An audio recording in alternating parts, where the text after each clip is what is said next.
El desierto de Judea tiene un silencio particular. No es un silencio vacío, es un silencio que conserva.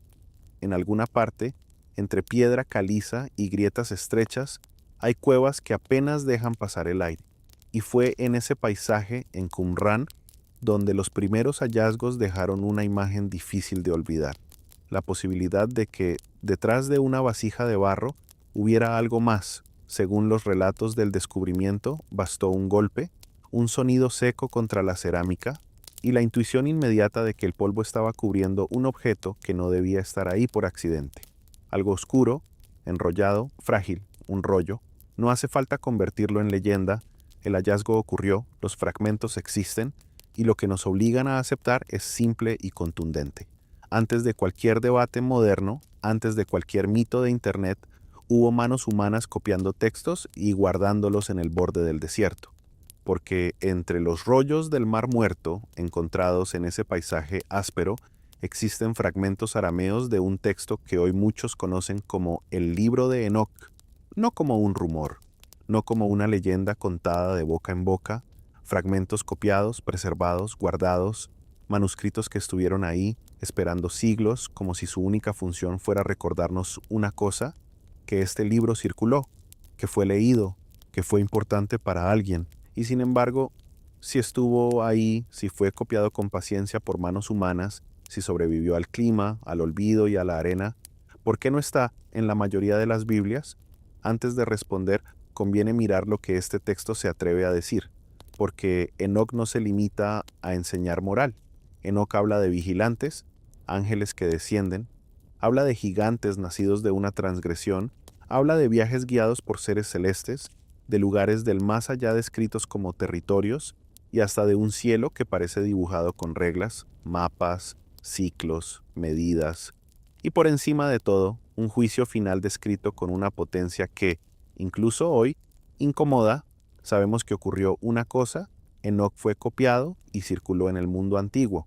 Lo que no sabemos y lo que esta noche vamos a investigar es por qué terminó fuera del canon mayoritario y quién decidió, con qué criterios, qué libros se quedaban dentro y cuáles iban a quedar para siempre, en el borde. Si estás usando esto para dormirte, perfecto. Es exactamente por eso que hago estos videos. Así que tal vez deja tu like, suscríbete si te gusta este tipo de historias y dime en los comentarios dónde estás y qué hora es ahora mismo. Me encanta revisar y ver, por ejemplo, Cali de madrugada, Valencia en la tarde, Trujillo en silencio, Montevideo a medianoche, todos escuchando juntos. Es algo hermoso cuando lo piensas. Ahora sí, con esa escena del desierto todavía en la cabeza, vamos a empezar por el principio. ¿Qué es realmente el libro de Enoc y por qué en realidad no es un solo libro? Cuando alguien dice el libro de Enoc, casi siempre lo dice como si estuviera hablando de un objeto único, un tomo cerrado, un libro con tapa, principio y final. Y esa es quizá la primera trampa que conviene desactivar, porque Enoc no funciona así. Lo que hoy llamamos Enoc es más parecido a una pequeña biblioteca ensamblada con el tiempo, un conjunto de textos que no nacieron todos en el mismo momento, ni necesariamente en el mismo lugar, y que fueron circulando en comunidades distintas antes de quedar reunidos bajo un nombre que les daba autoridad. Ese nombre era perfecto, Enoc, el personaje bíblico que caminó con Dios y desapareció. Alguien con el prestigio suficiente como para cargar con revelaciones celestes y con el silencio suficiente como para que casi cualquier revelación pudiera ponerse en su boca. Por eso, cuando hablamos de Enoc con seriedad, en realidad hablamos primero de uno Enoc. Ese uno no es un capricho moderno, es una forma práctica de distinguirlo de otros textos que también se atribuyeron a Enoc, pero que pertenecen a épocas y mundos diferentes. Dos Enoc, por ejemplo, suele llamarse también Enoc eslavo, porque su tradición manuscrita principal llega en lenguas eslavas y su forma final parece más tardía, con un contexto distinto y preocupaciones distintas, y tres Enoc, todavía más tardío, se mueve en un ambiente rabínico y místico, donde Enoc ya no es solo un hombre que recibe visiones, es una figura transformada, asociada a jerarquías angélicas y a nombres de poder.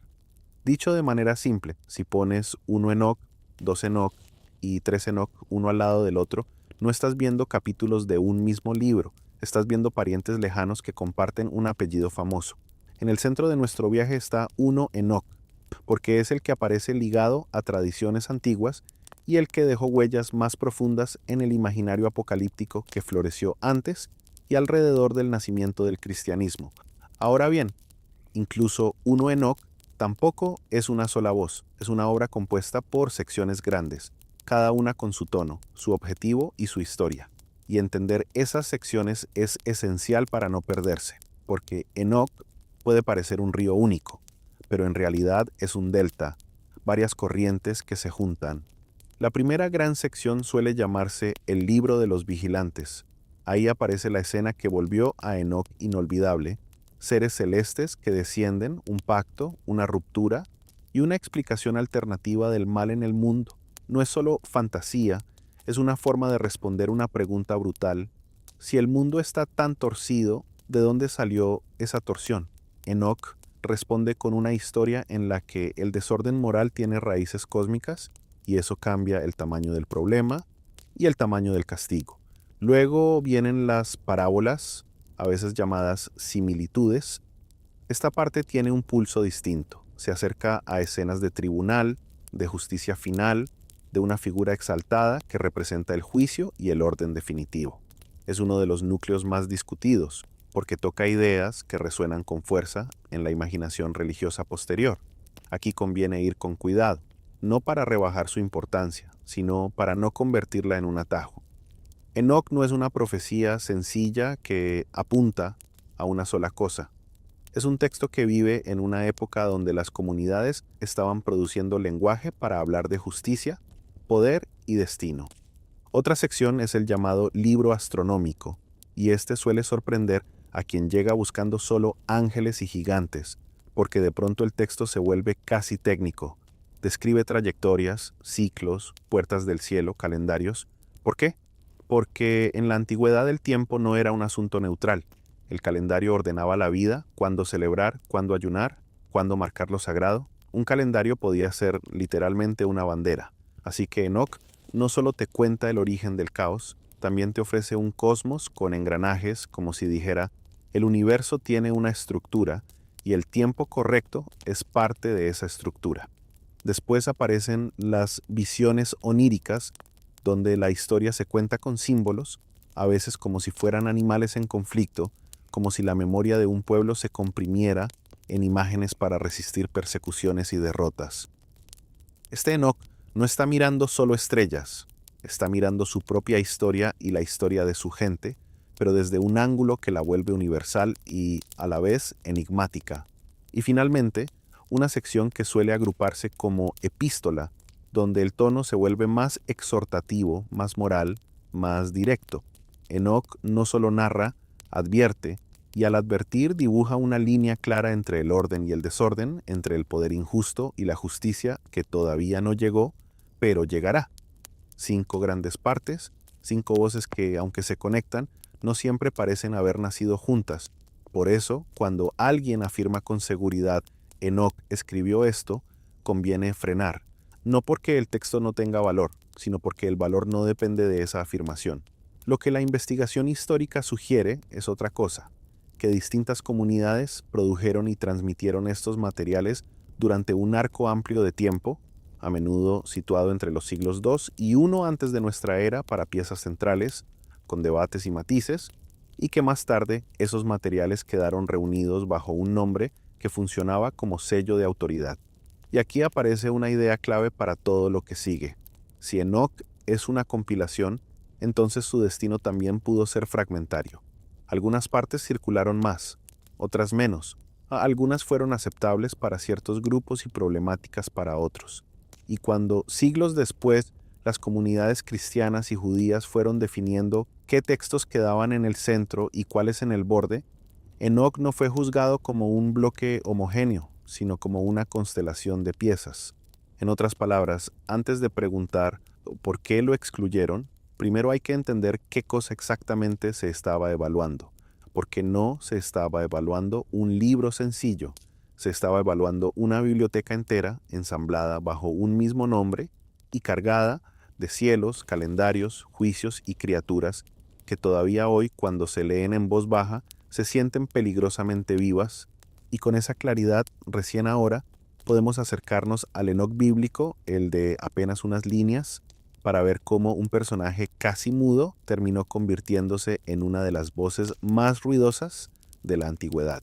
En la Biblia, Enoc es casi una sombra, no porque sea irrelevante, sino por todo lo contrario, porque aparece poco, y ese poco es extraño. En el libro del Génesis, en medio de genealogías que avanzan como una lista de nombres y edades, de pronto se abre un hueco. La narración viene marcando un patrón. Vivió tantos años, engendró hijos, vivió más años y murió. Una cadencia repetida como un martillo, y entonces con Enoc el ritmo se rompe. No se dice que murió como los demás, se dice que caminó con Dios y que desapareció porque Dios se lo llevó. Eso es todo. 2 líneas, apenas. Pero en la antigüedad, 2 líneas podían ser una grieta por donde entraba un universo, porque esa frase sugiere algo que la imaginación religiosa no puede ignorar, que Enoc no terminó como los demás, que no cerró el ciclo común, que cruzó un umbral.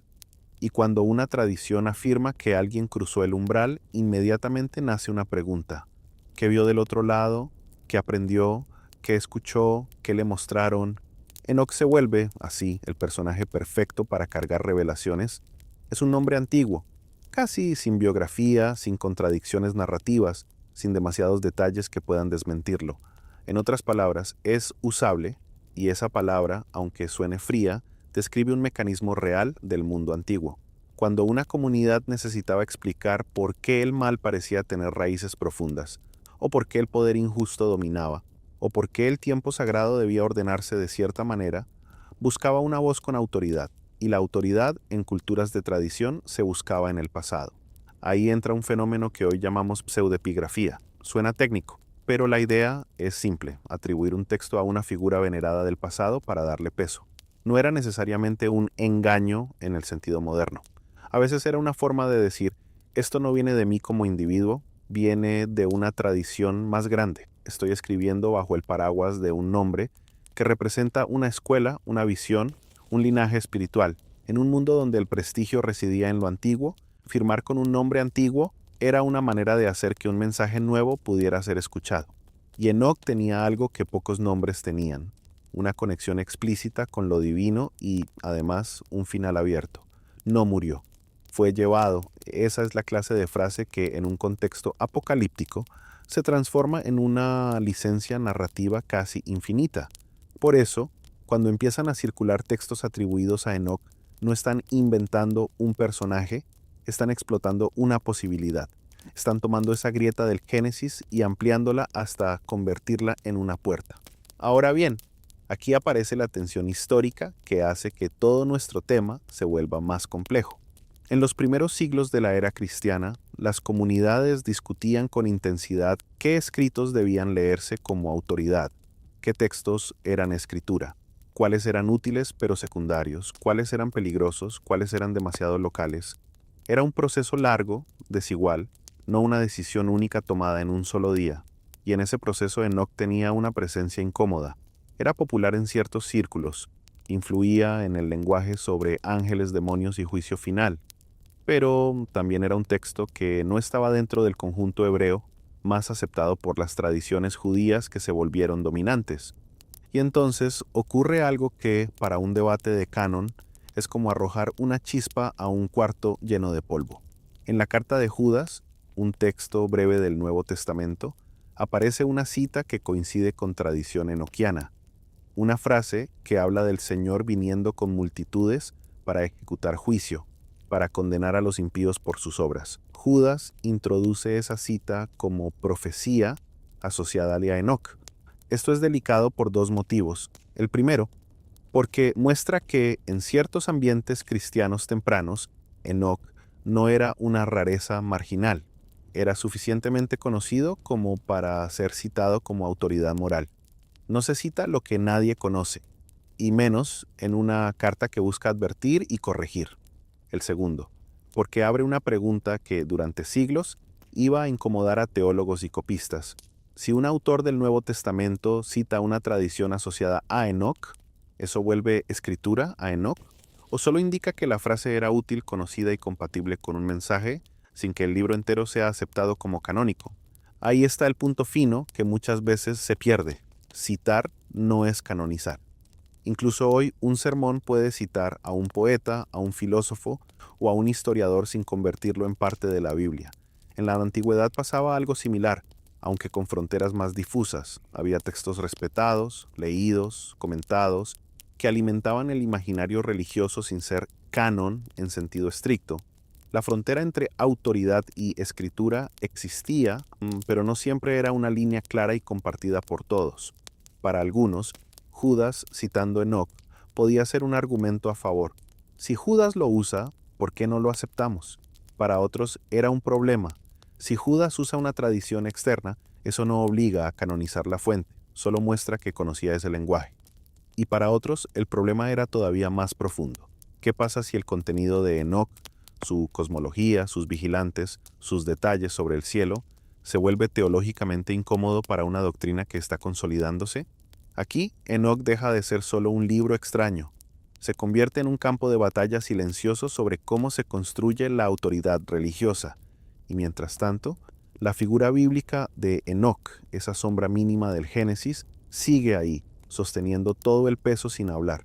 Un hombre que caminó con Dios y desapareció, y que por eso mismo se vuelve un recipiente perfecto para que generaciones posteriores viertan en él sus miedos, sus esperanzas, su obsesión por el orden del cosmos y su necesidad de justicia.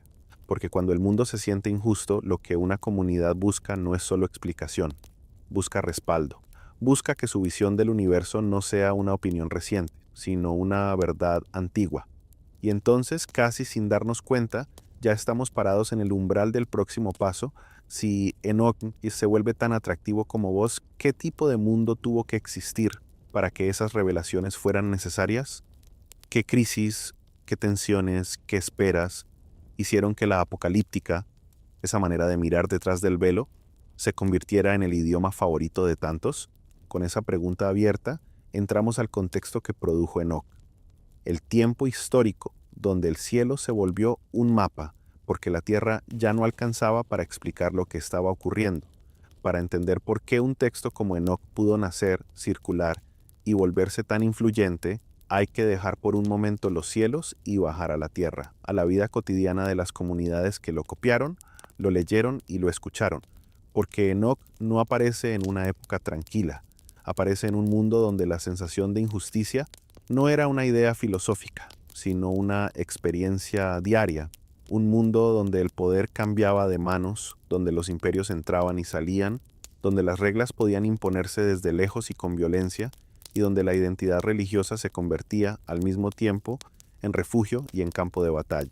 Cuando se habla del judaísmo del Segundo Templo, se habla de un periodo amplio desde la reconstrucción del templo en Jerusalén tras el exilio babilónico hasta su destrucción por Roma en el siglo I de nuestra era. En medio de ese arco enorme, la vida judía pasó por fases muy distintas: administración persa, expansión helenística tras Alejandro Magno, dominio de los seleucidas en parte de la región, y más tarde el peso creciente de Roma.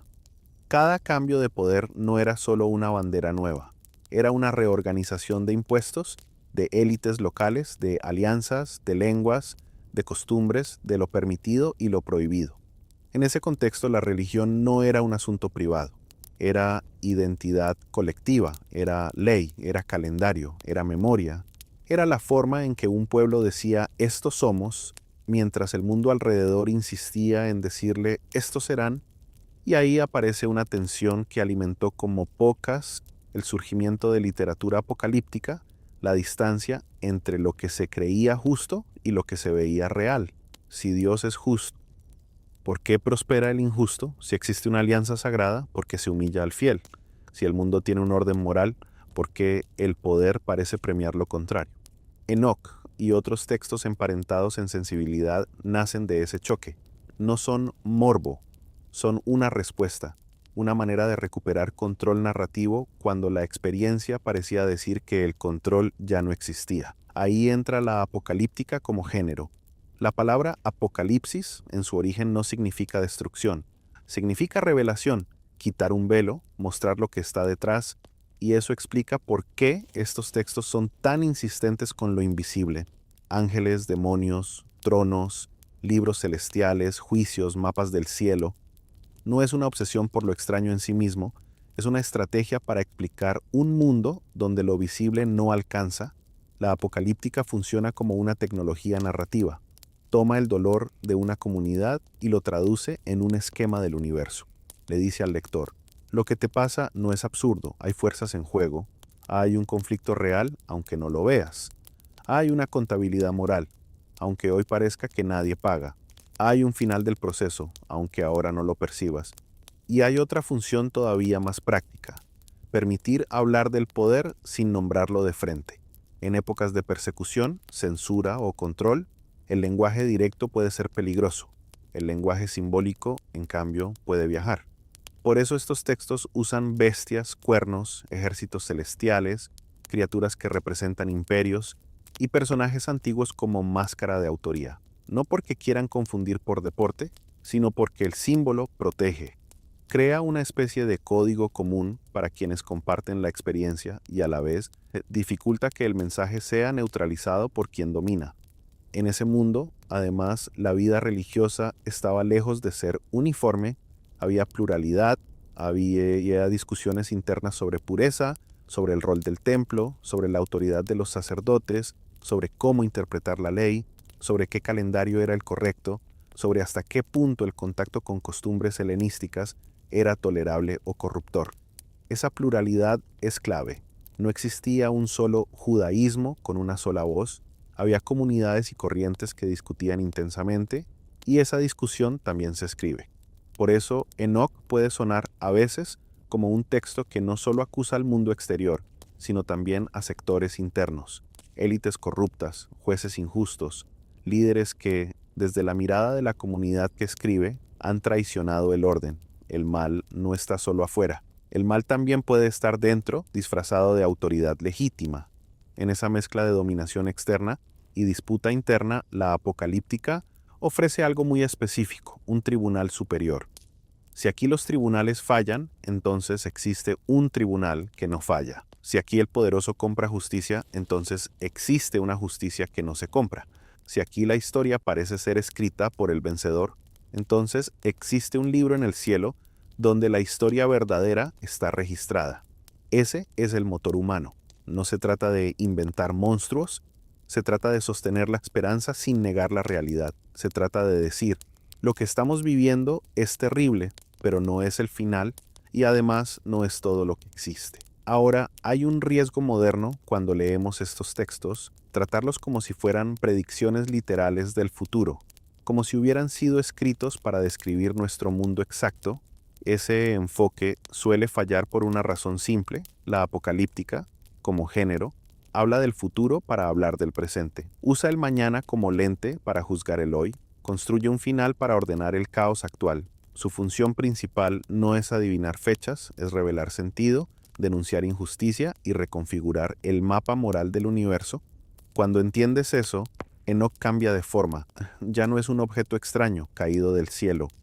Es un producto humano en el mejor sentido, un texto que condensa miedo, rabia, fe, memoria y disciplina. Un texto que nace cuando una comunidad siente que el mundo está desalineado y necesita desesperadamente una explicación que sea más grande que el imperio de turno. Y entonces, con ese suelo histórico bajo los pies, las escenas más locas adquieren otro peso. Los vigilantes que descienden, por ejemplo, ya no son solo criaturas llamativas, son una forma radical de decir que el mal no es un accidente pequeño, que el mundo está roto desde arriba, que la injusticia tiene raíces profundas, casi imposibles de erradicar con reformas superficiales. Y si el origen del desorden es tan alto, la pregunta inevitable es qué clase de relato se necesita para explicar la caída. Con esa tensión en la mesa, ya estamos listos para entrar por fin en la primera gran historia que hizo de Enoc un libro imposible de ignorar, la historia de los vigilantes. Hay un punto en la Biblia donde la narración, por un instante, se vuelve rara y peligrosa. Está en Génesis 6, justo antes del diluvio. Es un pasaje breve, casi un destello. Habla de hijos de Dios que vieron que las hijas de los hombres eran hermosas, tomaron mujeres, y de esa mezcla surgieron los gigantes, los héroes de la antigüedad. La Biblia lo dice y sigue. No explica demasiado, no construye un sistema, no te da nombres, no te cuenta consecuencias con detalle. Y sin embargo, para una mente antigua, esa brevedad no era un final. Era una invitación, era una grieta, una de esas grietas que, si alguien decide ensanchar, se convierten en una puerta a un mundo entero. El libro de Enoc entra por esa puerta. En Enoc, esos hijos de Dios no son una frase ambigua, se vuelven personajes, se vuelven una categoría, se vuelven una historia completa, los vigilantes, seres celestes que vigilan y en esa vigilancia terminan deseando. Y el texto no lo presenta como un error pequeño, sino como una rebelión con logística, con pacto, con jerarquías. El número se vuelve parte del impacto. 200 vigilantes descienden. No es un ángel extraviado, no es una excepción. Es un grupo, una fracción del cielo que toma una decisión conjunta y esa decisión se sella en un lugar, el Monte Hermón, según la tradición enoquiana, donde hacen un juramento para llevar adelante el acto sin que ninguno pueda arrepentirse y dejar al resto expuesto. Ese detalle, el juramento, es clave porque convierte la escena en algo más que deseo, la convierte en conspiración, en una ruptura deliberada del orden. Y cuando un texto apocalíptico describe una ruptura deliberada del orden, no está contando un chisme celestial, está proponiendo una explicación del mal que no depende solo de la fragilidad humana. Está diciendo, el mal no nació únicamente de nosotros. Hubo una intrusión. La historia continúa con una consecuencia directa. Los vigilantes toman mujeres humanas y de esa unión nacen gigantes. Enoc describe esa descendencia como una fuerza desmedida, voraz, violenta, seres que devoran recursos, que agotan lo que hay, que vuelven la vida imposible, y cuando ya no alcanza con animales y cosechas, la violencia se vuelve total, se vuelven contra los humanos, la tierra se llena de sangre. En ese punto, Enoc no está interesado solo en lo monstruoso, está interesado en el efecto social. El mundo se desordena. La violencia se hace estructural, no es un crimen aislado, es un ecosistema de destrucción. Pero el elemento más explosivo no es solo la violencia, es lo que los vigilantes enseñan. Aquí Enoc introduce una idea que vuelve el relato todavía más inquietante. Los vigilantes transmiten conocimientos prohibidos. No solo bajan a tomar, bajan a dar, y ese dar no es un regalo, es una corrupción del orden. Enseñan metalurgia para fabricar armas, enseñan cosmética y seducción, enseñan prácticas que alteran el equilibrio social, enseñan hechicería, encantamientos, lectura de signos, astronomía en ciertos marcos. La lista varía según la tradición y la interpretación, pero el patrón es constante. Información que, en manos humanas, acelera la capacidad de hacer daño o de manipular. Este es uno de los núcleos más modernos del mito, aunque sea antiguo. La idea de que el conocimiento no es neutral, que hay conocimientos que sin madurez, sin ética o sin límites se convierten en fuerza destructiva. Enoc toma esa intuición y la radicaliza.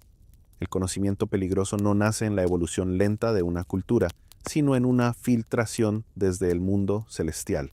Y entonces, lo que en Génesis era una frase breve, en Enoc se vuelve una arquitectura completa del mal. Hay un arriba con orden, también hay una fractura en ese arriba, luego hay un descenso al mundo humano, hay mezcla, violencia, exceso, y hay contaminación intelectual, técnicas, artes, herramientas que empujan el desorden a escala. El resultado es un universo moral donde el mal no es solo pecado, es una infección que entró por una puerta indebida. Ahora bien, Enoc no se queda solo en el escándalo, porque lo que hace que este relato sea funcional como Apocalipsis es que ofrece respuesta y control. La rebelión no queda impune. En la tradición enoquiana, la tierra clama. La injusticia no es solo sufrida, es denunciada ante el cielo, y el cielo reacciona. Aparecen figuras angelicales buenas, mensajeros, ejecutores. Hay una burocracia celeste, por decirlo de algún modo, decisiones, misiones, castigos. Los vigilantes no solo hicieron algo malo, rompieron una ley cósmica, por eso su destino no es una reprimenda, es prisión, encadenamiento, espera del juicio final, Y aquí podemos ver por qué este contenido era explosivo para ciertas sensibilidades religiosas posteriores. Porque si el origen del mal se explica así, entonces cambia el papel de la humanidad, cambia la responsabilidad, cambia la teología del pecado, cambia la interpretación del diluvio, cambia la idea de demonios y espíritus, cambia incluso el mapa de la historia. No es solo una caída moral interna, es una intervención externa. Enoch además hace algo narrativamente inteligente. Le da nombres a lo que la Biblia deja difuso, y cuando das nombres, lo que era metáfora se vuelve mundo, lo que era insinuación se vuelve sistema. Ese sistema es precisamente lo que seduce a lectores modernos, porque parece un universo coherente, con reglas, castigos y jerarquías. Y ahí entra la popularidad moderna y el riesgo. Porque en el siglo XX y XXI, muchos tomaron esta historia y la releyeron en clave de extraterrestres, no como mito o símbolo, sino como crónica tecnológica, seres que descienden del cielo, enseñan conocimientos, intervienen en la humanidad. Esa lectura existe, es influyente y explica por qué Enoch se volvió un imán cultural. Pero en este punto conviene ser honestos y precisos. Esa es una relectura moderna, una manera contemporánea de traducir un relato antiguo usando el vocabulario que hoy nos resulta más posible. En el mundo donde nació Enoch, la categoría para hablar de eso no era alienígena, era ángel, vigilante, cielo. Si cambias el vocabulario, cambias el género, cambias el tipo de texto que estás leyendo, y nuestra investigación necesita mantener una distinción clara. Lo que el texto dice en su mundo y lo que nosotros proyectamos desde el nuestro. Dicho de otra forma, podemos analizar por qué la lectura extraterrestre seduce, qué ansiedades modernas activa, qué idea de progreso y conocimiento presupone, pero no podemos convertirla en conclusión histórica, solo porque encaja con una imaginación contemporánea. Lo importante por ahora es esto. Enoch toma un detalle mínimo del Génesis y lo convierte en una cosmología del desorden, hace que el mal tenga una historia, un origen, una mecánica, y al hacerlo, ofrece una explicación poderosa para comunidades que se sentían aplastadas por fuerzas enormes, imperios, injusticia, corrupción, violencia. Si el mal parece demasiado grande, Enoch dice, es porque sus raíces también lo son. Y cuando aceptas esa lógica, el siguiente paso es inevitable. Si de esa unión nacen gigantes, ¿qué ocurre con el mundo cuando esos gigantes se multiplican? ¿Cómo se conecta esa violencia con la idea del diluvio? ¿Y qué queda después de la destrucción como residuo del mal? Porque Enoch no solo inventa monstruos, Enoch inventa consecuencias, y es ahí, en las consecuencias, donde su relato se vuelve todavía más oscuro y más influyente. Cuando Enoch abre la puerta de los vigilantes, no lo hace para contar una curiosidad, lo hace para plantear una consecuencia. Y esa consecuencia es, en esencia, una escalada. Si el desorden viene de arriba, entonces el desorden no se queda pequeño, se vuelve total, se vuelve sistémico, se vuelve algo que ya no puede resolverse con correcciones locales ni con cambios de conducta en una generación. En el centro de esa escalada están los gigantes, Nefilim en la tradición bíblica, gigantes en el imaginario popular, descendencia de una mezcla prohibida en el relato enoquiano. Son sobre todo un símbolo narrativo de algo que crece más allá de la escala humana. En la Biblia, los gigantes aparecen como una sombra en el pasaje de Génesis 6 y en algunos ecos posteriores. En Enoc, en cambio, se vuelven una fuerza que explica por qué el mundo llega a un punto de no retorno.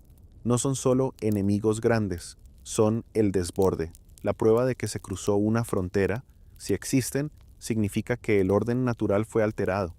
Y Enoch describe ese resultado con una lógica muy clara.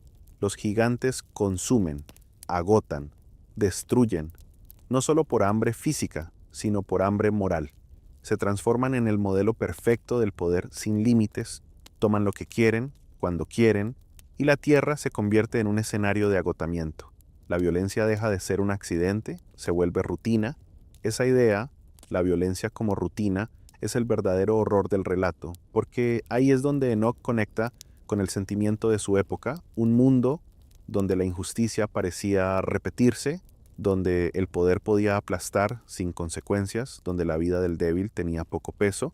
Ahora, si la causa del caos es cósmica, la solución para Enoc también debe ser cósmica, y aquí aparece el diluvio. En el relato bíblico, el diluvio es juicio y reinicio. En Enoc, además, es necesidad moral. No en el sentido de que la destrucción sea deseable, sino en el sentido de que el sistema ya está tan contaminado que no queda otra forma de cortar la cadena. En tus materiales, esa idea aparece con fuerza, el diluvio como una respuesta extrema a un desorden extremo, casi como una intervención quirúrgica violenta para evitar que el mundo se vuelva irrecuperable. Esto cambia el tono completo del mito, porque ya no estamos ante un Dios que castiga solo pecados humanos, estamos ante un universo donde una parte del cielo se rebeló, dejó una descendencia monstruosa, enseñó técnicas peligrosas y empujó a la tierra a un colapso moral. En ese esquema, el diluvio se convierte en la forma de limpiar no solo lo visible, sino lo invisible, cortar la influencia, frenar la proliferación, restaurar un equilibrio. Pero Enoc no se conforma con destruir a los gigantes, porque incluso si los gigantes desaparecen, el relato se enfrenta a un problema. ¿Qué pasa con la culpa? ¿Qué pasa con el residuo? Aquí es donde el universo enoquiano se vuelve especialmente influyente. En muchas lecturas de la tradición, la violencia no se evapora con el agua, queda algo, una especie de sombra del desastre, y esa sombra se conecta con ideas posteriores sobre espíritus impuros, demonios, fuerzas que siguen rondando. De nuevo, Enoch está construyendo un sistema donde el mal no es solo conducta, es también ambiente, es contaminación. Y es en este punto donde conviene introducir un puente con otros textos emparentados, sin mezclarlos como si fueran lo mismo. En torno a Enoch existe lo que podríamos llamar tradición enoquiana, un conjunto de relatos, fragmentos y desarrollos que comparten temas y personajes y que circularon en ambientes similares. Uno de esos textos, conocido como el Libro de los Gigantes, aparece asociado en la conversación moderna a Qumran, porque hay fragmentos que conectan con esa historia. Este libro no es parte de uno Enoch, pero dialoga con el mismo universo, toma a los gigantes no como decoración, sino como protagonistas del desastre, los muestra soñando, temiendo, recibiendo advertencias, buscando respuestas. Es como si el mito, una vez abierto, siguiera generando capítulos en distintos lugares. La existencia de esos ecos, fragmentos, versiones, textos paralelos, nos dice algo importante.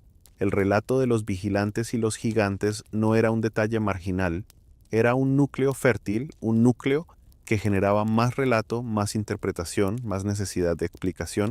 Y aquí aparece el precio narrativo del que hablábamos. Si el enemigo no es humano, si el mal llega desde arriba, entonces la humanidad queda atrapada en una historia que no inició. Eso puede parecer liberador, porque alivia parte de la culpa. No fuimos solo nosotros, pero también puede ser aterrador, porque sugiere impotencia. ¿Cómo luchas contra algo que viene del cielo?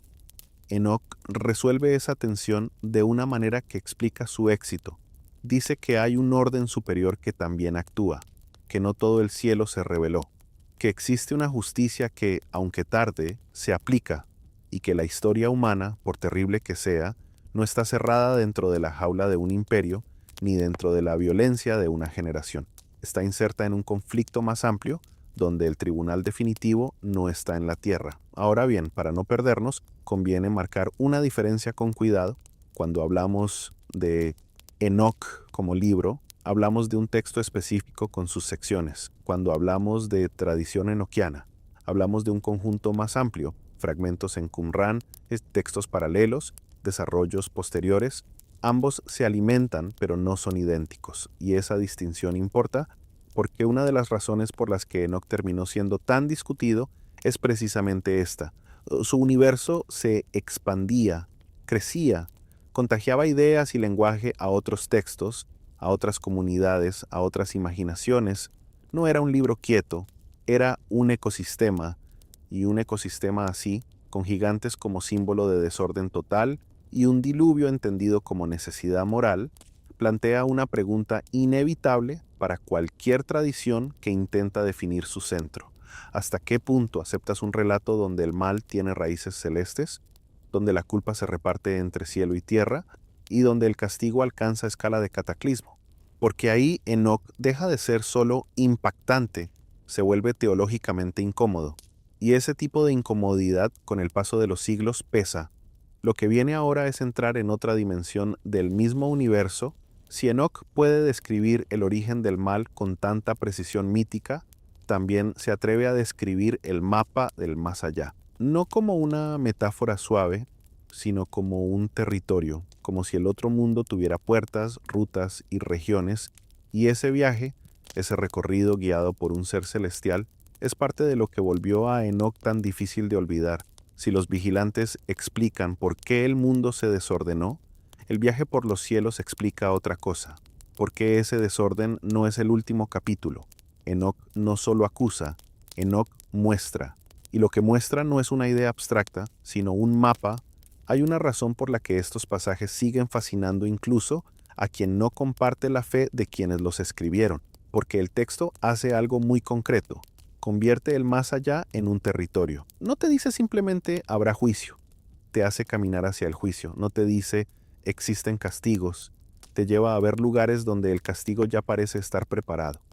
Es una narrativa de recorrido, casi como una expedición, pero en vez de atravesar montañas y ríos, atraviesa regiones del cosmos. En la estructura de Enoc, esto se hace a través de una figura clave, la guía angelical. En el mundo antiguo, si alguien quería narrar un viaje a lo invisible, necesitaba una autoridad dentro del viaje, alguien que sepa, alguien que abra puertas, que explique, que traduzca. Enoc no asciende como un turista perdido, asciende acompañado, instruido, conducido por un mensajero que interpreta lo que ve. Y ese detalle es esencial, porque el objetivo no es solo impresionar, el objetivo es enseñar que el universo tiene orden. Enoc describe lugares, regiones, espacios separados para destinos distintos. A veces habla de cavidades, de abismos, de sitios donde se guardan cosas que no pertenecen al mundo cotidiano. Y cuando el texto menciona almacenes cósmicos, depósitos de vientos, de nieblas, de aguas, incluso de fenómenos celestes, no está inventando un almacén literal como el de una ciudad. Está expresando una idea que para su época era profundamente tranquilizadora, que la naturaleza no es capricho, que el caos no gobierna, que incluso lo que parece impredecible obedece a una arquitectura. Piénsalo así. Cuando vives bajo amenaza política, cuando el futuro es incierto, cuando el poder parece arbitrario, la imagen de un universo con puertas, medidas y depósitos es una forma de recuperar estabilidad. El cosmos de Enoc es un cosmos administrado, no necesariamente amable, pero sí legible. Y en la apocalíptica, legible es casi sinónimo de habitable. Luego aparecen los lugares del castigo. Y aquí Enoc hace algo que siglos más tarde mucha gente asociaría con obras como la Divina Comedia, aunque el contexto sea distinto. Presenta el castigo como geografía, no como una nube abstracta donde los malos sufren, sino como un sistema con regiones separadas, con lógicas internas. Ese recurso tiene dos efectos narrativos. El primero vuelve real lo moral. Si el lector ve un lugar destinado a la injusticia deja de ser una discusión filosófica, se vuelve destino. El segundo convierte la justicia en algo inevitable, no es una posibilidad, es una infraestructura. Y junto a esos lugares aparece el símbolo máximo del orden, el trono. El lenguaje de tronos en la literatura apocalíptica no es decorativo. El trono es una declaración política en clave teológica. Si los imperios de la tierra tienen tronos, entonces el cielo también, pero el trono del cielo no cambia de manos por violencia o herencia. Es el punto fijo, la idea de que por encima de la historia humana existe una soberanía que no se compra. Para una comunidad que se siente injustamente gobernada, esa imagen funciona como una protesta silenciosa. Tu poder no es el último poder. Ahora bien, este tipo de viajes y visiones tienen una vida larga, y aquí es donde conviene ser cuidadosos, porque los nombres y las tradiciones se mezclan con facilidad. Tus archivos mencionan 3 Enoc y la figura de Metatrón, y es importante ubicar eso con precisión. 3 Enoc es un texto mucho más tardío que 1 Enoc. y pertenece a un mundo religioso diferente, un ambiente místico y rabínico donde las jerarquías celestes se vuelven todavía más complejas y donde Enoc no es solo un receptor de visiones, sino un ser transformado. Metatron es, en ese contexto, el nombre asociado a esa transformación. Enoc, convertido en una figura angélica exaltada, casi como un funcionario supremo del cielo, con autoridad sobre coros y nombres. Es una idea potente, pero no es parte de uno Enoc tal como lo estamos siguiendo aquí. Es un eco posterior, un desarrollo tardío que muestra algo importante, que la figura de Enoc siguió creciendo, siguió mutando, siguió absorbiendo necesidades espirituales de otras épocas. Dicho de manera clara, uno Enoc nos muestra un Enoc que viaja, ve y transmite. Tres Enoc pertenece a otro universo, donde Enoc es reconfigurado como entidad celestial y se lo identifica con Metatron. Son parientes, no capítulos continuos. Y si los mezclamos como si fueran lo mismo, perdemos la historia real de cómo las tradiciones se expanden. Pero precisamente porque son ecos, sirven para entender el magnetismo del personaje. Enoc es un recipiente narrativo tan flexible que permite siglos después imaginarlo no solo como viajero del cielo, sino como parte del cielo. Y ahí está la clave de por qué fascinó tanto, porque ofrece una solución literaria a una ansiedad humana universal. Todos queremos creer que hay un orden que excede la injusticia que vemos. Todos queremos creer que el mundo no es solo fuerza bruta. Enoc responde a eso con arquitectura, con caminos, con depósitos, con tronos, con jerarquías, con regiones separadas. El universo, en su visión, no es un accidente, es una estructura. Y esa estructura tiene un efecto íntimo. Si el cosmos tiene reglas, entonces la vida también puede tener sentido, incluso cuando parece aplastada por el azar o el poder. El lector puede estar atrapado en una época dura, pero el texto le susurra que hay algo más grande que no está a merced del imperio. Con esto, Enoc prepara el terreno para un cambio de tono que sorprende a muchos. Después de mostrar un más allá con tronos y castigos, el texto se mete en algo que parece casi científico para su tiempo. Empieza a hablar del cielo no como destino moral, sino como mecanismo. Ciclos, puertas del sol, medidas del año, calendario. Y ahí aparece la siguiente pregunta. ¿Por qué un libro famoso por ángeles rebeldes y gigantes se detiene con tanta paciencia a ordenar los días? Porque en el mundo antiguo el tiempo también era poder, y Enoc lo sabe. Después de los vigilantes, de los gigantes y de esa sensación de que el universo se partió, Enoc hace algo que desconcierta. Baja el volumen del mito y sube el volumen del orden. De pronto el texto se vuelve paciente, descriptivo, casi metódico, como si quisiera convencerte de algo que no se demuestra con monstruos, sino con medidas. Entra el llamado libro astronómico. Para un lector moderno, la palabra astronómico puede sugerir telescopios, matemáticas, ciencia exacta, pero aquí estamos en otro mundo, en un mundo donde el cielo era el calendario de la vida, donde el movimiento del sol y la luna no era una curiosidad, sino la base para saber cuándo sembrar, cuándo cosechar, cuándo celebrar, cuándo ayunar, cuándo peregrinar. En un mundo así, controlar el tiempo era controlar la religión, y controlar la religión era controlar la identidad. Por eso, esta parte de Enoc no es un apéndice raro, es una declaración de autoridad. El texto describe un año ordenado, regular, casi perfecto, un calendario de 364 días, un número que llama la atención por una razón simple, es divisible por 7, 52 semanas exactas, un año que encaja sin fricción en el ciclo semanal. No hay días sobrantes que rompan el ritmo, no hay irregularidades que obliguen a ajustar. Es un sistema idealizado, un tiempo que parece diseñado para que el culto funcione como un engranaje sin chirridos. Y esa perfección, justamente, explica el conflicto, porque el tiempo real no siempre se comporta como un modelo perfecto. Las estaciones, el ciclo lunar, los ajustes necesarios, todo eso genera discusiones, pero Enoc, al proponer una estructura de 364 días, está diciendo algo más profundo que así se cuenta el año. Está diciendo, este es el tiempo correcto, este es el tiempo que está alineado con el orden del cielo, lo demás es desviación. Ahora piensa lo que implica, en términos sociales, afirmar algo así. Si una comunidad sostiene que el calendario dominante está mal, entonces no está discutiendo un detalle técnico. Está discutiendo quién tiene autoridad para declarar cuándo cae una fiesta. Está discutiendo qué días son sagrados. Está discutiendo si el templo celebra en el momento correcto o en el incorrecto. Está discutiendo en el fondo la legitimidad de quienes dirigen el culto. Una fiesta celebrada en la fecha equivocada no es solo una fiesta fuera de lugar. Para una mentalidad religiosa intensa, puede ser una traición involuntaria, una desobediencia, un culto inválido. Así de serio se vuelve el calendario. Por eso el calendario puede ser una batalla de poder. No es casual que en el mundo del Segundo Templo existieran tensiones entre grupos y corrientes sobre pureza, sacrificio, liderazgo y práctica ritual.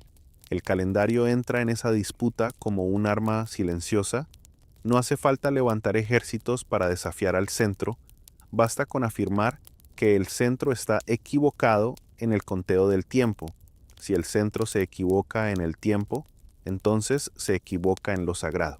Y si se equivoca en lo sagrado, entonces su autoridad se agrieta. Enoc aquí funciona como un texto que no solo revela secretos del cielo, sino que legitima una práctica.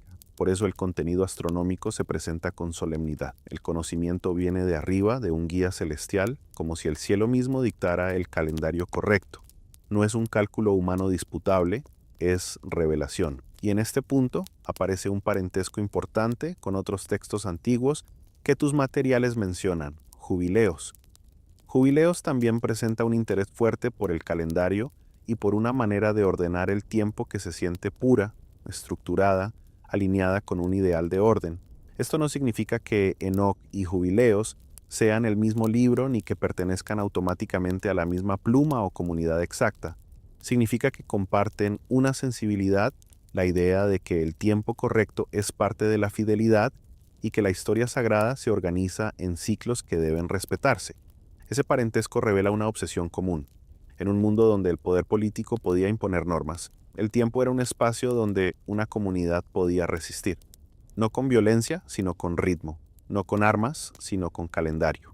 Hay algo más, además, que vuelve a este bloque tan importante para entender por qué Enoc pudo ser discutido y, con el tiempo, marginado en ciertos cánones, porque aquí Enoc no es solo un libro raro, es un libro que compite con la autoridad ritual, compite con el calendario dominante, compite con el centro, y cuando un texto compite, deja de ser inocuo, deja de ser una curiosidad literaria, se vuelve peligroso, porque un calendario alternativo no es una opinión privada, es una práctica que reorganiza la vida colectiva.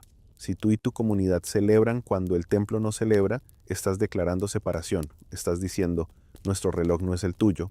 Y en sociedades religiosas, un reloj distinto es casi una frontera. Ahora bien, es muy fácil caer en el anacronismo y burlarse. 364 días, eso está mal, el año no dura eso. Pero esa burla pierde el punto. El calendario de 364 días puede entenderse como un sistema idealizado, un modelo de orden perfecto, quizá ligado a una visión sectaria o comunitaria que buscaba un tiempo sin irregularidades. Puede haber sido un calendario litúrgico, una forma de ordenar festividades y semanas con simetría, más que una descripción astronómica moderna, y aunque desde nuestra mirada tenga tensiones con la duración real del año solar, lo importante para ellos no era acertar con precisión moderna, era alinear el tiempo con un orden moral y religioso. En el fondo, Enoc está haciendo una apuesta. Si el cielo tiene puertas, rutas y depósitos, también tiene un reloj. Y si tiene un reloj, entonces el culto debe sincronizarse con ese reloj. De esa sincronía depende la legitimidad. Por eso esta sección cambia el modo en que vemos el libro, porque nos obliga a aceptar que Enoc no es solo el relato de un caos antiguo, es también un programa, un intento de reconstruir el mundo, empezando por lo más básico, el calendario, el ritmo de los días, la manera de vivir el tiempo, y cuando un texto toca el tiempo, toca todo. Con este elemento en la mesa, la pregunta ¿por qué lo excluyeron? Se vuelve más concreta. No basta con decir es raro.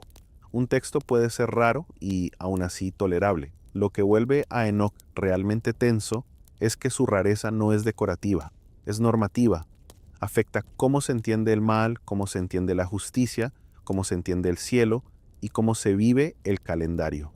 Ahora estamos listos para entrar en otra zona delicada, una parte del libro donde aparecen figuras y lenguajes que con el tiempo se volvieron especialmente sensibles para comunidades cristianas, no porque sean simples, sino porque rozan conceptos centrales sobre juicio, autoridad y un personaje que muchos reconocerán de inmediato: las parábolas y la figura del Hijo del Hombre. Hasta ahora, Enoc nos mostró un mundo roto por una caída desde arriba, nos mostró gigantes como símbolo del desborde, nos mostró un cielo con rutas y depósitos, y nos mostró un calendario como bandera, pero hay una parte del libro donde el tono cambia otra vez, se vuelve más solemne, más judicial, casi más político en sentido cósmico. Son las parábolas, también llamadas similitudes. Y es aquí donde históricamente se enciende una discusión que no es solo literaria. Es una discusión sobre lenguaje, autoridad y frontera, porque en esta sección aparece una figura que, para un lector moderno, suena peligrosamente familiar: el Hijo del Hombre. La expresión por sí sola es antigua y compleja. En algunos contextos puede significar simplemente ser humano. En otros puede volverse un título cargado de expectativa. En la literatura apocalíptica del periodo, el lenguaje tiende a elevar ciertas figuras, personajes que encarnan justicia, que reciben autoridad, que participan del juicio final, y las parábolas de Enoc dibujan precisamente eso: una escena de tribunal cósmico donde el mal no queda impune, donde los poderosos injustos son desenmascarados y donde una figura exaltada participa de la restauración. En esta sección el universo se ordena alrededor de un juicio definitivo. El caos no es eterno. El sufrimiento no es un dato permanente. Hay un final con forma de sentencia. Y para una comunidad que vive bajo dominación o corrupción, ese tipo de imagen no es solo esperanza religiosa, es reparación moral. Aquí aparece la figura entronizada, no necesariamente descrita con detalle físico, sino definida por su función: elegida, justa, asociada a la autoridad de juzgar. El texto despliega el escenario típico del género: tronos, asambleas celestiales, libros que registran actos y una inversión final donde los que parecen fuertes en la tierra se revelan frágiles ante el tribunal superior. En términos narrativos, las parábolas hacen algo crucial: convierten la justicia en acontecimiento. La justicia deja de ser un deseo y se convierte en una escena que puedes imaginar. Eso es lo que vuelve a estos textos tan persistentes. Ofrecen al lector una visión mental tan fuerte que puede sostenerse incluso cuando el mundo visible contradice esa visión. Ahora bien, ¿por qué este bloque es el punto donde la discusión se enciende? Porque el cristianismo temprano también vive dentro de este mundo apocalíptico. No nace en un vacío, nace en un ambiente donde muchas comunidades judías estaban produciendo expectativas sobre juicio, reino, restauración. En ese clima, expresiones como Hijo del Hombre, tribunal final, entronización, justicia definitiva, no eran frases aisladas, eran piezas de un lenguaje compartido, o al menos de un lenguaje que circulaba. Entonces, cuando un lector cristiano posterior encuentra en Enoc una sección con este tipo de imágenes, el reflejo es casi inevitable: esto suena cerca. Y esa cercanía puede provocar dos reacciones opuestas. Una reacción es apropiación: usar Enoc como apoyo, como antecedente, como prueba de que ciertas ideas estaban en el aire antes del cristianismo, o incluso como anuncio. La otra reacción es sospecha: si suena demasiado cerca de dónde viene, ¿es realmente antiguo? ¿Se contaminó después? ¿Es un texto que de algún modo entra en una zona doctrinal sensible? Ahí entra un dato clave y a la vez delicado: las parábolas son famosas por el debate de datación. A diferencia de otras secciones de 1 Enoc, que sí tienen fragmentos arameos en Qumrán, las parábolas no aparecen en los hallazgos de Qumrán de la misma manera, y eso ha alimentado discusiones. Algunos han sugerido que quizá esta sección sea más tardía, o que su transmisión haya seguido caminos distintos, o que su ausencia se deba a azar y a la naturaleza fragmentaria de lo encontrado. No es un argumento que cierre solo, pero sí es un dato que desde hace décadas empuja a los especialistas a discutir origen, fecha y desarrollo. Es importante decirlo con honestidad: La ausencia de una sección en Qumran no prueba automáticamente que no existiera en esa época. Qumran no es un inventario completo de lo que circulaba, es un conjunto parcial, un accidente de supervivencia. El desierto nos devolvió lo que el azar permitió que sobreviviera, nada más. Pero tampoco es irrelevante, porque cuando estamos intentando reconstruir cómo se formó un libro compuesto, cada pieza que aparece o no aparece en un corpus tan antiguo pesa, no como sentencia, sino como indicio. Y eso nos obliga a ser cuidadosos con un atajo que se volvió popular. Enoc predijo a Jesús. Ese cierre fácil no resiste una lectura seria por varias razones. Primero, porque Enoc es un mosaico de secciones con capas y contextos. Segundo, porque el lenguaje apocalíptico tiene motivos recurrentes compartidos por múltiples grupos. No necesitas predicción para explicar semejanzas, basta con contexto cultural. Y tercero, porque incluso dentro de la tradición cristiana, una idea puede existir en el aire antes de quedar asociada a un personaje específico. La historia religiosa funciona así: conceptos que circulan, títulos que se cargan, imágenes que se consolidan. Lo interesante entonces no es convertir a Enoc en profeta literal de un evento posterior, sino entenderlo como parte de un ecosistema intelectual y espiritual que alimentó a varias corrientes. Enoc no es un oráculo aislado, es un laboratorio de imágenes que se volverán decisivas: juicio final, tribunal cósmico, entronización de una figura justa, condena de los poderosos corruptos. Todo eso era gasolina para un mundo que se sentía injustamente gobernado. Ahora, desde el punto de vista del canon y la aceptación, esta sección tiene un efecto doble. Por un lado, la vuelve atractiva para quien busca continuidad. Mira, esto ya estaba pensado. Por otro lado, la vuelve peligrosa para quien intenta cerrar fronteras. Mira, esto puede confundirse, mezclarse, desbordarse, porque cuando una comunidad está definiendo su conjunto de textos centrales, una de las preguntas implícitas es: ¿qué libros ayudan a unificar y cuáles pueden fragmentar?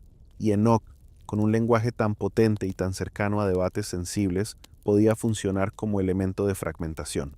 En otras palabras, la discusión no se enciende porque Enoc sea fantástico, se enciende porque Enoc roza el corazón de temas doctrinales y de autoridad. Se enciende porque, al hablar de juicio y de una figura entronizada, Enoc toca la fibra de lo que muchos querían controlar. ¿Quién tiene derecho a decir cómo es el final de la historia? Con este punto en mente, el próximo paso es igual de revelador, pero con otra estrategia narrativa. Enoc pasa del tribunal celestial a una forma distinta de contar historia, no con crónicas directas, sino con símbolos que condensan siglos en imágenes, animales que representan pueblos, conflictos, conquistas, derrotas. Y ahí vamos a ver algo más: que Enoc no solo mira hacia arriba, Enoc mira hacia atrás y reescribe la memoria como un sueño. Hay un momento en Enoc donde, después de tribunales celestes y figuras entronizadas, la narración se desplaza hacia un territorio más íntimo y a la vez más útil: el sueño. No el sueño como descanso, sino el sueño como herramienta, como modo de contar lo que no conviene decir de frente, como forma de comprimir siglos de historia en imágenes que una comunidad puede recordar y transmitir sin necesidad de escribir una crónica oficial. Son las visiones oníricas. Aquí Enoc no te habla con el lenguaje directo de en tal año ocurrió tal cosa. Te habla con animales, con escenas simbólicas donde pueblos enteros se vuelven especies: ovejas, toros, leones, perros, osos. Y esa elección no es caprichosa. La alegoría animal cumple varias funciones a la vez y todas son profundamente prácticas para el mundo que produce este tipo de literatura. La primera función es protección. Cuando cuentas la historia como una secuencia de animales que atacan, dominan o devoran, puedes aludir a imperios, invasiones y traiciones sin pronunciar nombres que puedan volverse peligrosos. El símbolo permite decir lo indecible, permite denunciar sin firmar una denuncia explícita. Es una forma de hablar de poder bajo una máscara. La segunda función es enseñanza. Una crónica detallada exige memoria precisa, una alegoría exige comprensión moral. Enoc no quiere que recuerdes solo datos, quiere que recuerdes el patrón. Quiere que veas, por ejemplo, cómo un rebaño puede ser manipulado, cómo aparecen pastores que fallan, cómo llegan bestias que aplastan, y cómo la historia no es solo una sucesión de eventos, sino un drama de fidelidad, corrupción y supervivencia. Las imágenes animales son una pedagogía emocional. Se te quedan en la mente porque apelan a instintos básicos, a miedo, a pertenencia, a vulnerabilidad. La tercera función es identidad. Cuando una comunidad se representa como un rebaño, como ovejas, por ejemplo, no está eligiendo solo una metáfora de debilidad, está eligiendo una metáfora de pertenencia. Un rebaño implica grupo, continuidad, memoria compartida. Implica una historia común que no se pierde incluso cuando cambia el paisaje político. Y cuando el texto introduce animales depredadores, también está construyendo una frontera, nosotros y los otros. No como odio gratuito, sino como una forma de comprender la experiencia histórica de estar bajo amenaza. Tus materiales mencionan con fuerza estas equivalencias, y aunque los detalles exactos varían según la lectura y la tradición interpretativa, el mecanismo general se mantiene. Ciertos animales se asocian a ciertos pueblos o fuerzas, perros vinculados a enemigos cercanos, osos vinculados a potencias opresoras y así sucesivamente. Lo importante aquí no es memorizar una tabla como si fuera un diccionario fijo. Lo importante es entender que la alegoría funciona como un lenguaje interno, un código que una comunidad aprende a leer dentro de su propio marco. Y ese marco tiene hitos concretos. Uno de los más pesados, que aparece también en tus documentos, es el año 586 antes de nuestra era, la caída de Jerusalén y la destrucción del primer templo por Babilonia. Ese evento fue un trauma histórico y teológico. No fue solo una derrota militar, fue un golpe al centro del mundo simbólico, el lugar donde se suponía que el cielo tocaba la tierra, el templo reducido a ruinas. Para generaciones posteriores esa herida siguió abierta y la apocalíptica, incluida la tradición enoquiana, vive en parte de esa herida. Cuando un texto como Enoc reordena la historia en forma de sueño, lo que está haciendo es tomar esa herida y darle un marco. No para negarla, sino para volverla inteligible, para decir, esto no fue azar puro, esto no significa que todo terminó. Esto encaja en una historia más grande, y aquí aparece algo que puede sonar incómodo, pero es necesario decirlo. En este punto, Enoc funciona como propaganda histórica. No propaganda en el sentido moderno de mentira fabricada, sino propaganda en el sentido antiguo de narrativa identitaria.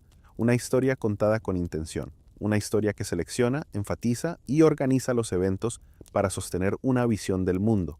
¿Y qué gana una comunidad con eso? Gana continuidad. Si el poder externo reescribe tu historia como derrota definitiva, tú la reescribes como etapa, gana moral. Si el mundo te dice que sobreviviste por casualidad, tú dices que sobreviviste por sentido, gana disciplina. Porque estas visiones no solo consuelan, también advierten, muestran pastores que fallan, muestran el costo de desviarse, muestran el peligro de la corrupción interna. Enoc no se limita a señalar enemigos externos, también educa hacia adentro. Pero aquí conviene aplicar una advertencia editorial importante. Estas equivalencias animal-pueblo no son un código universal que podamos traducir automáticamente como si existiera una clave oficial. Son lecturas situadas, formas de contar historia desde una experiencia particular. Diferentes comunidades podían leer símbolos similares de manera distinta, y el propio texto, al ser transmitido y reinterpretado, podía cargarse de sentidos nuevos. Por eso, cuando leemos estas visiones, lo más honesto es mirarlas como lo que son, memoria codificada, historia convertida en imagen para poder circular, resistir, enseñar y sostener identidad. Y con eso, Enoc muestra otra cara, no es solo un libro sobre el cielo, es un libro sobre el tiempo humano, sobre cómo se recuerda el pasado cuando el presente es frágil, sobre cómo se construye un nosotros cuando el mundo insiste en desarmarlo. Lo que viene después es todavía más preciso en términos de tiempo. Enoc no solo narra historia como sueño, también intenta dividir la historia en etapas, casi como un reloj moral. Un esquema donde cada periodo tiene un peso, una dirección, un sentido. Es la epístola y el llamado apocalipsis de las semanas, el tiempo como una estructura ética, como si la historia tuviera un pulso, y ese pulso estuviera por llegar a su punto final. Después de las visiones oníricas, donde la historia se condensa en animales y escenas simbólicas, Enoc da un giro que se siente casi inevitable. Si el mundo tiene un orden cósmico, si el cielo tiene rutas y depósitos, si el calendario puede convertirse en una batalla, entonces la historia misma, el paso de las generaciones, también debe tener una estructura. Y ahí aparece la epístola, con uno de sus pasajes más característicos, lo que suele llamarse el Apocalipsis de las semanas. La palabra semanas engaña un poco a un oído moderno. No estamos hablando de 7 días de un calendario doméstico. Estamos hablando de una forma de dividir el tiempo total en etapas, cada una con su carácter moral, como si la historia fuese un reloj, no de minutos, sino de justicia, un reloj que no marca horas, sino desvíos y correcciones, caídas y restauraciones. En este esquema, Enoc no intenta escribir una cronología exacta como haría un historiador moderno. Intenta algo distinto, construir una lectura ética del tiempo, decir, el pasado no fue una sucesión caótica de eventos, sino un trayecto con sentido. Hubo momentos donde la luz estuvo más cerca, momentos donde la corrupción se intensificó, momentos donde la violencia se volvió estructura, momentos donde la fidelidad se sostuvo a pesar de todo. Y finalmente, un horizonte, donde el juicio no es solo un deseo, sino un acto. Este tipo de estructura cumple una función humana muy profunda. Cuando una comunidad vive en un mundo injusto, la injusticia tiene un poder especial. Vuelve interminable el presente, hace que el dolor parezca eterno. El esquema de semanas, en cambio, rompe esa sensación. Te dice, esto tiene etapas, esto no dura para siempre, no porque el sufrimiento sea pequeño, sino porque no tiene la última palabra. Enoc, en este tramo, deja de ser un guía turístico del más allá y se convierte en un maestro moral. No solo describe, acusa y consuela. Acusa, porque señala que el desorden no es inocente, que hay responsables, líderes corruptos, jueces injustos, violentos que prosperan. Enoc no es un texto neutro, tiene una ética fuerte. De hecho, una de las razones por las que estos textos se vuelven queridos por comunidades oprimidas es precisamente esa falta de neutralidad. Se atreven a llamar mal al mal, incluso cuando el mal está sentado en el trono de la tierra. Y consuela, porque ese mismo esquema implica recompensa e inversión final. El lector no recibe solo un diagnóstico, recibe una promesa de reversión. Los que hoy dominan no dominarán siempre. Los que hoy parecen invisibles serán vistos. Los que hoy sufren sin tribunal encontrarán tribunal. Enoc, en este sentido, es una literatura de resistencia. Convierte la esperanza en estructura. La vuelve parte del calendario moral del universo. La idea de inversión final es central. Enoc no promete un mundo donde todo sigue igual con un maquillaje religioso, promete una ruptura, una corrección drástica, y ahí es donde el texto se alinea con la sensibilidad apocalíptica en general. No se trata de reformas graduales, se trata de un cambio de régimen a escala cósmica. En estas secciones, Enoc también se acerca a un tono de exhortación. No basta con esperar. Hay un llamado a sostener ciertas conductas, a resistir ciertas corrupciones, a no ceder ante el poder injusto, porque si la historia tiene un reloj moral, entonces los actos humanos importan dentro de ese reloj. No son anecdóticos, se registran, se juzgan, se ordenan. Ahora bien, es importante colocar una advertencia que hoy se vuelve inevitable. Este tipo de esquemas, cuando se leen fuera de contexto, se convierten en combustible para predicciones modernas. Gente que intenta mapear las semanas a fechas actuales, que busca equivalencias exactas, que lee el texto como si fuera un calendario secreto para adivinar el fin del mundo. Ese impulso existe porque psicológicamente es tentador. Convierte la incertidumbre en cálculo, pero desde un enfoque histórico y honesto conviene resistirlo. El apocalipsis de las semanas funciona mejor como género, como una forma antigua de narrar sentido, no como un algoritmo para predecir titulares. En el mundo en que Enoc circuló, el objetivo principal no era decir esto ocurrirá el día tal, era decir, el tiempo tiene dirección. La injusticia no es el estado natural final, hay un arco. Hay una rendición de cuentas, hay un límite y sobre todo hay una pedagogía. Al dividir la historia en etapas, el texto educa al lector en paciencia sin resignación. Paciencia porque el cambio no ocurre de inmediato, sin resignación, porque el cambio está prometido y el mal no está normalizado.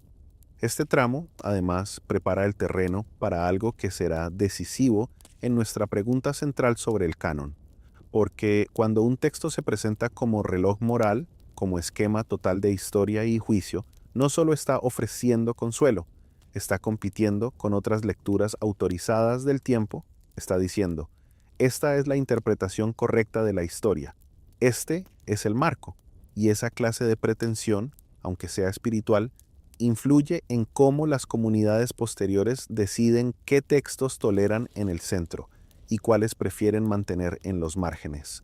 Con esto, Enoch ya nos dio el universo completo, origen del mal, mapa del más allá, reloj moral del tiempo. Ahora falta una pregunta básica, casi material. ¿Cómo sabemos todo esto? ¿Qué sobrevive realmente? ¿En qué lenguas? ¿Por qué una versión llegó entera y otras quedaron en fragmentos? Porque a partir de aquí entramos en la evidencia. Qumran, arameo, griego, y el camino improbable que hizo que Enoch no desapareciera, sino que terminara viviendo completo en un lugar que muchos no esperaban. Hasta aquí, Enoch se sintió como un universo entero, una cosmología, una ética, una lectura del tiempo y del mal, pero ahora llega la pregunta que separa la impresión de la evidencia. Una pregunta que en historia siempre es el punto donde se decide si estamos ante una tradición real o ante una fantasía tardía. ¿Cómo sabemos que existió así? No por fe, no porque alguien lo repita, lo sabemos porque existen rastros físicos, fragmentos, copias, lenguas, errores de escribas, costuras, y esas costuras, cuando se miran con cuidado, cuentan una historia más extraña que cualquier gigante. La historia de cómo un texto sobre el cielo sobrevivió por caminos muy terrenales. El primer gran ancla es Qumran. En el desierto de Judea, los rollos del Mar Muerto no nos devolvieron una Biblia secreta, nos devolvieron algo más útil, un archivo de vida textual, un conjunto de manuscritos donde se ve qué se copiaba, qué se leía, qué circulaba, y entre esos manuscritos aparecen fragmentos arameos de lo que hoy identificamos como partes de un Enoch. Esto es importante por dos razones. La primera es obvia, demuestra antigüedad. Enoch no es un invento medieval, no es una ocurrencia moderna, estaba circulando, al menos en fragmentos, en un periodo muy antiguo. La segunda razón es más sutil, la lengua. Que existan fragmentos en arameo alimenta una discusión central. ¿Cuál fue la lengua original de Enoch? Durante mucho tiempo, Europa conoció a Enoch de manera parcial o indirecta, y esa parcialidad genera ilusiones. Cuando solo tienes una tradición, tiendes a pensar que esa tradición es la original. Qumran complica eso porque sugiere que en origen o en fases tempranas, parte del material enoquiano circuló en arameo. No significa que todo lo que hoy llamamos uno Enoch haya existido en arameo en la misma forma final. Significa que el corazón de la tradición o porciones significativas respiraban en ese idioma semítico. Y eso para los estudiosos pesa como una evidencia fuerte. Luego está el griego. Hay un hecho que conviene recordar. Durante siglos, gran parte del mundo mediterráneo pensaba y leía en griego.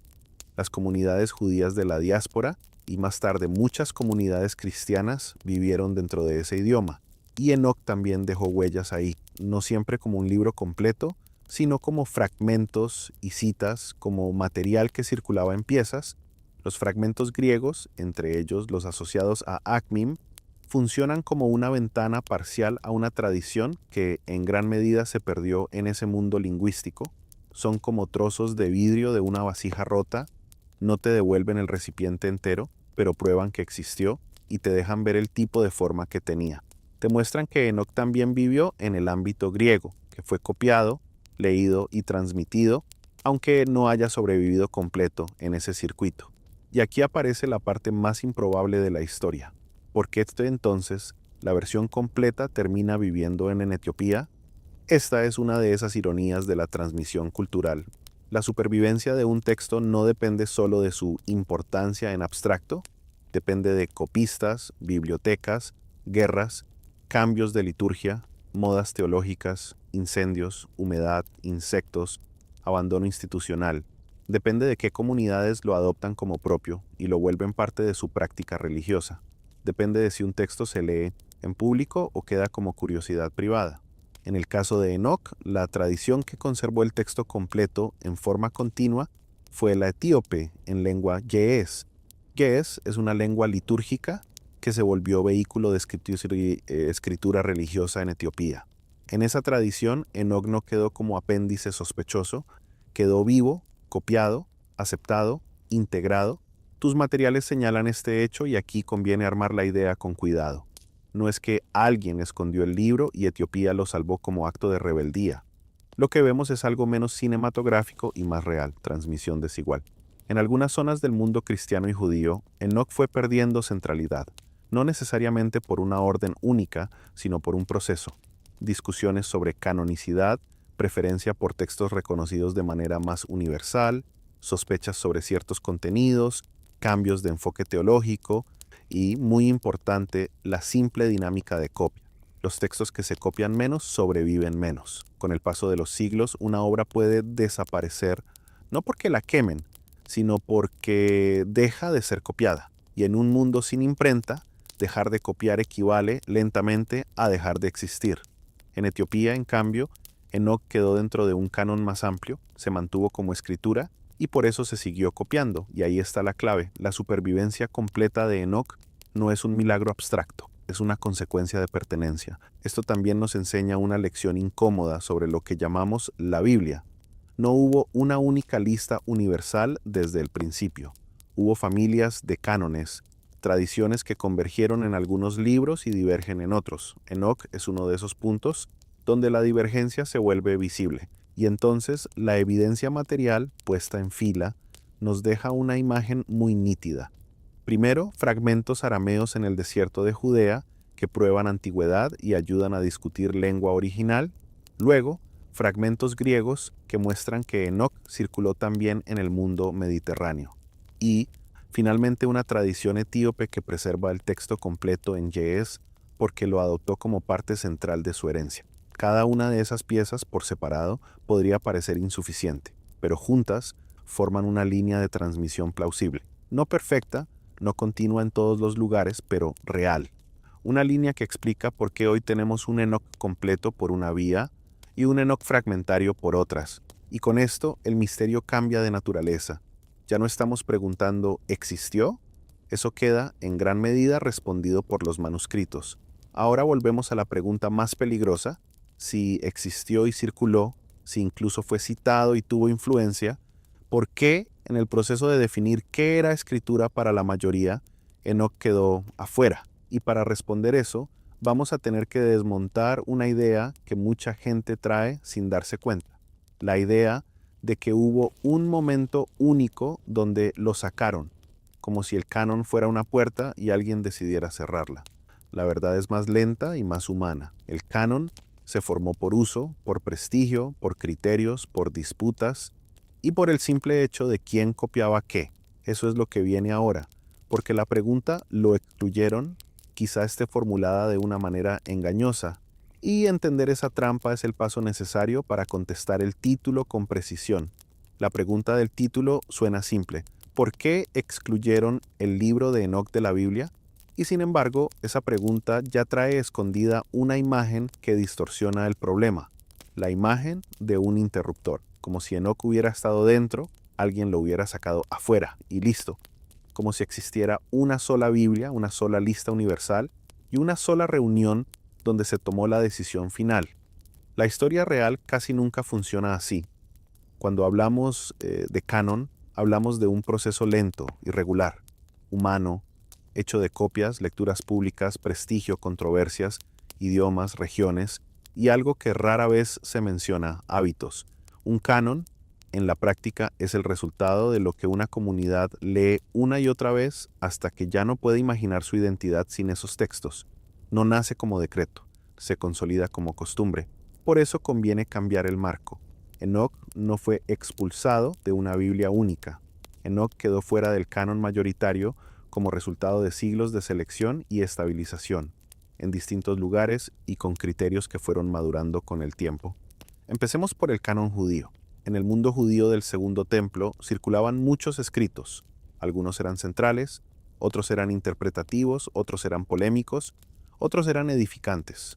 Había una biblioteca viva, no una lista cerrada. Con el paso de los siglos, sin embargo, ciertas colecciones se consolidaron como la escritura, reconocida por amplios sectores. En esa consolidación, Enoc no quedó dentro de la colección que se volvió estándar en el judaísmo rabínico posterior. Esto no significa que Enoc fuera desconocido. Ya vimos que circuló, que fue copiado, que dejó huellas.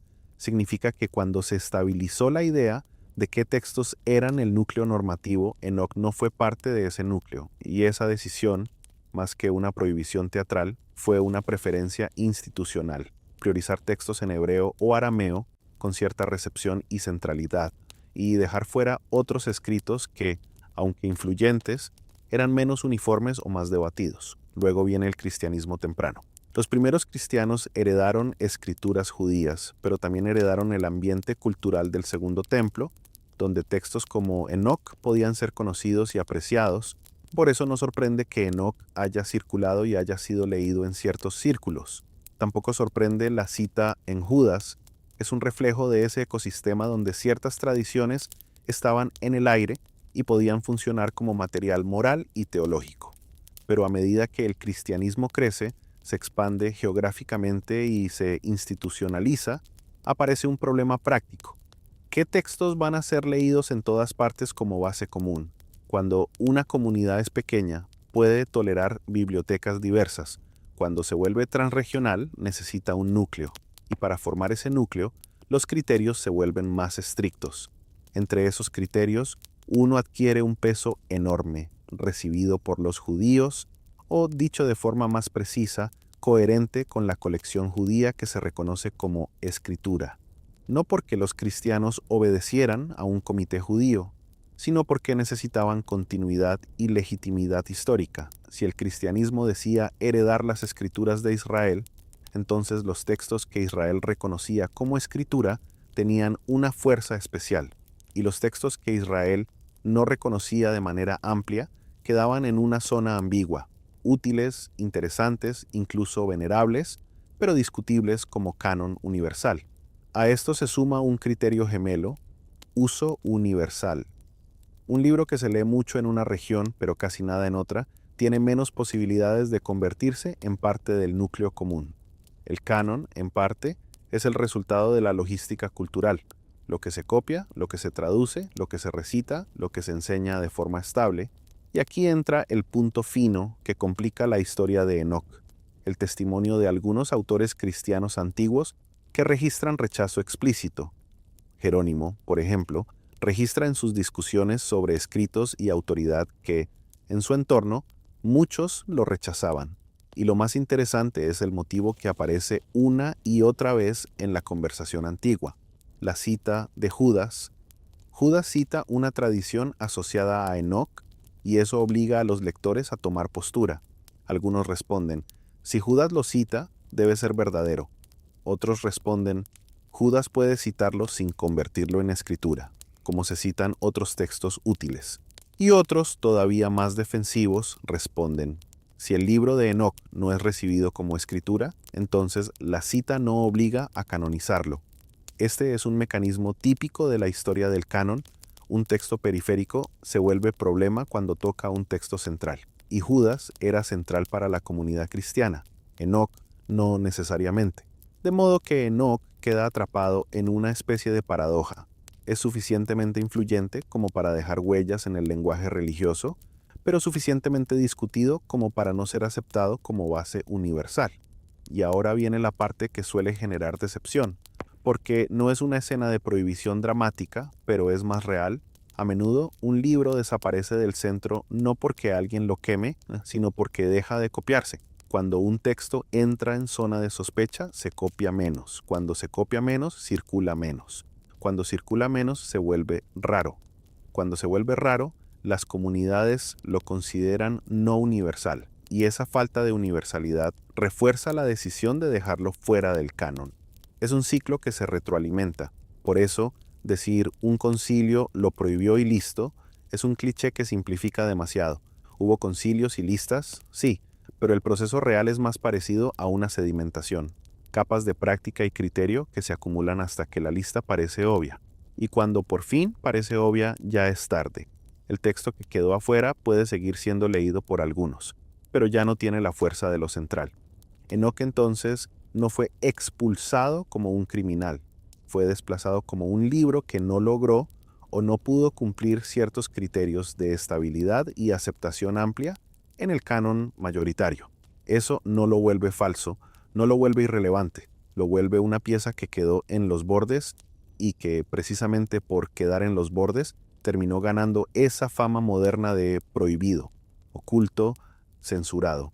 Pero el borde en historia suele ser más interesante que el centro, porque en el borde se ven las discusiones, las fracturas, los miedos teológicos, las batallas por el calendario, las disputas por el origen del mal y la necesidad de decidir qué tipo de cosmos acepta una tradición como oficial. Y ahora que entendimos cómo funciona el canon, como proceso, no como interruptor, podemos avanzar hacia lo más concreto, cuáles son las razones específicas, plausibles y repetidas por las que Enoc podía ser leído, pero no querido en el centro, no una conspiración única, no una mano secreta. Razones humanas, autoría atribuida, contenido incómodo, competencia doctrinal, uso desigual. Eso es lo que vamos a abrir en el siguiente tramo. Si dejamos de lado la idea de una conspiración única, lo que queda son motivos muy concretos, repetidos y bastante humanos, razones por las que un texto puede ser leído, citado, incluso admirado, y aún así no convertirse en núcleo oficial. El primero es la autoría. Enoc carga un nombre antiguo, pero el propio perfil del libro, por capas, por secciones, por estilos, sugiere una composición compuesta, armada a lo largo del tiempo. Eso no lo vuelve trampa, lo vuelve típico de su época. Pero cuando las comunidades empiezan a exigir criterios más rígidos, la atribución a Enoc deja de funcionar como garantía y se vuelve sospecha. ¿Realmente viene de él o es un conjunto posterior firmado con su nombre? El segundo es la teología incómoda.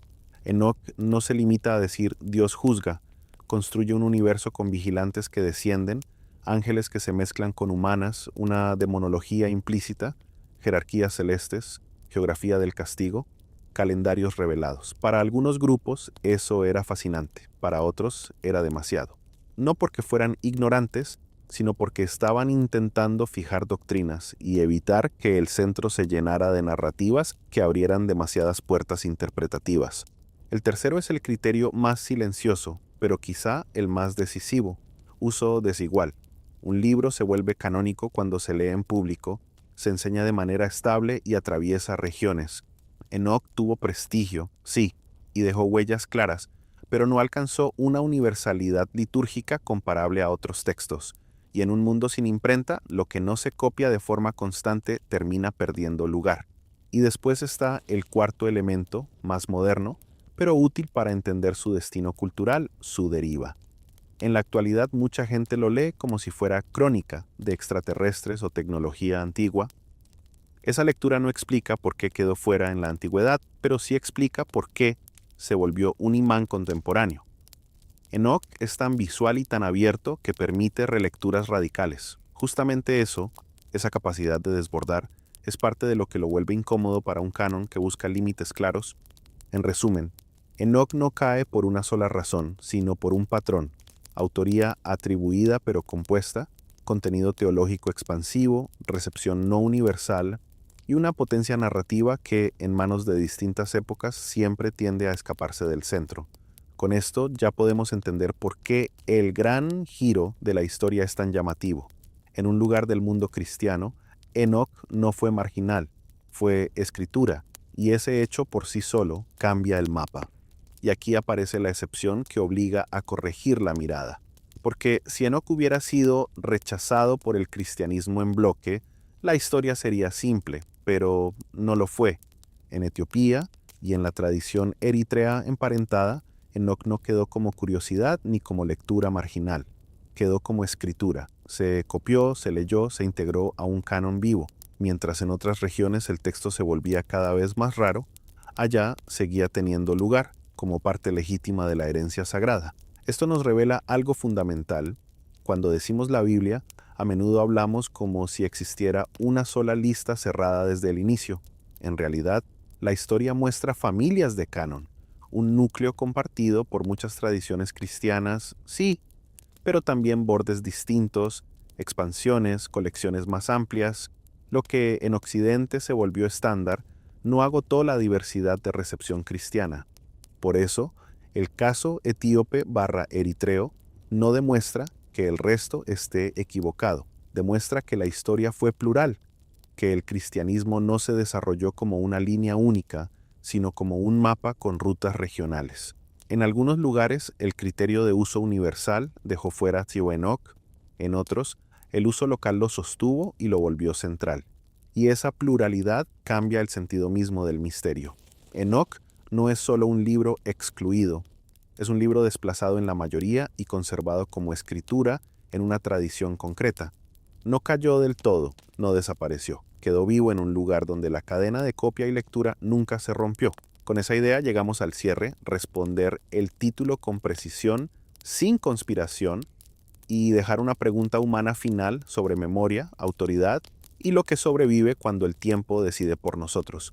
Si juntamos todas las piezas, la respuesta deja de sonar conspirativa y se vuelve histórica.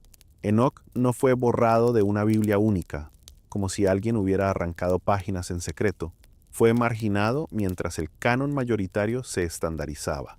Por su autoría, atribuida pero compuesta, por su recepción desigual entre comunidades, por tensiones teológicas reales y por un criterio práctico que terminó pesando más que la fama. Lo que se lee y se copia en todas partes se vuelve centro, lo que se lee solo en algunos lugares se vuelve borde, y aún así, Enoch no murió. Sobrevivió en tradiciones donde sí fue escritura, especialmente en Etiopía y Eritrea. Influyó en el lenguaje religioso, dejó huellas en cómo se imaginó el mal, el juicio y el mundo invisible. Y hoy vuelve por otra vía, la de la evidencia. Fragmentos digitalizados, técnicas de imagen multiespectral que ayudan a recuperar trazos casi borrados, bibliotecas digitales que permiten comparar manuscritos sin tenerlos físicamente delante. No revelaciones milagrosas, sino algo más sobrio y más impresionante. La posibilidad de ver con mayor nitidez cómo una idea viajó siglos en tinta frágil. Así que quizá la pregunta final no sea si Enoch merecía estar dentro o fuera, porque eso depende de cada tradición. La pregunta más humana es otra. Si un texto puede moldear imaginaciones durante siglos y aún así quedar en el borde, ¿cuántas partes de nuestra memoria colectiva dependen simplemente de quién copia, quién reza y quién decide en cada época qué merece sobrevivir? Buenas noches y gracias por llegar hasta aquí.